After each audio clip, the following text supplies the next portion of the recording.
యేసు 40 రోజులు ఉపవాసం ఎందుకు చేశాడు? బైబిల్ ఏం చెబుతుందో చూద్దాము. మత్తయి 4:2 ప్రకారం యేసు 40 దినములు 40 రాత్రులు ఉపవాసం ఉన్నారు. బైబిల్ ప్రకారం 40 సంఖ్యకు ఒక ప్రాముఖ్యత ఉంది. ఇది పరీక్షాకాలం, ఇది సిద్ధత కాలం, అనగా ప్రిపరేషన్ టైం. ఇది దేవుని పని మొదలయ్యే ముందు సమయం. ఆదికాండము 7:12 ప్రకారం నోవహు కాలంలో భూమి మీద 40 దినములు 40 రాత్రులు వర్షం పడింది. నిర్గమకాండము 34:28 ప్రకారం మోషే 40 రాత్రింబగళ్ళు ఉపవాసం చేసి ధర్మశాస్త్రం పొందాడు.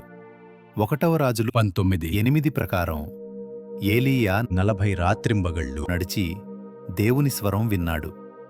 సంఖ్యాకాండము 14:33 ప్రకారం ఇశ్రాయేలు 40 సంవత్సరాలు అరణ్యంలో పరీక్షించబడ్డారు. అలాగే యేసు కూడా తన సేవ ప్రారంభించే ముందు అరణ్యంలో పరీక్షను ఎదుర్కొన్నాడు.